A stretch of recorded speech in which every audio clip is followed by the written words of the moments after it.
This week, France beat Senegal 3-1. Portugal drew with the Democratic Republic of the Congo, and next week we'll see England face Ghana at the World Cup. Across social media, people aren't just talking about these matches, though. They're discussing the political dynamics and historical narratives behind them. And on Juneteenth, it feels especially important to ask how colonial legacies of exploitation and racism continue to shape the politics of football, or soccer, and the relationships between these countries. Much of the commentary has focused on the Africanness of European teams, especially France. Kylian Mbappe, for example, has a Cameroonian father and an Algerian mother, but he was born and raised in France.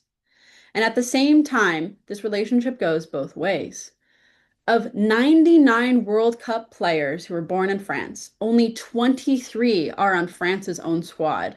Algeria, Cabo Verde, Tunisia, Morocco, the Democratic Republic of the Congo, Senegal, and Cote d'Ivoire all have French-born players on their national teams. But these conversations have a persistent thread of racism.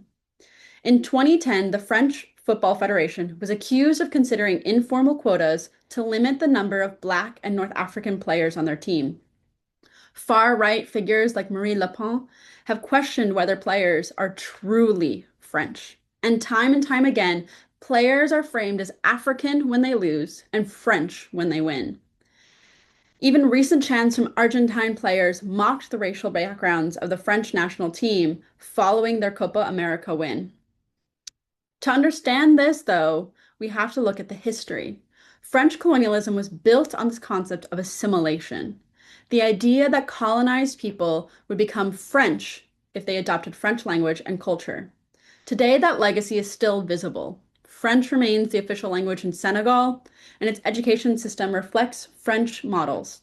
Migration between Senegal and France has long been shaped by economic inequality, with remittances sustaining families back home.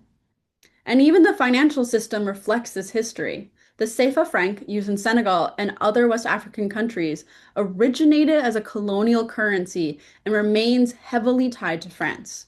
It is pegged to the euro and backed by the French treasury, but only under the condition that require African countries to hold a certain amount of their foreign financial reserves within the French financial system.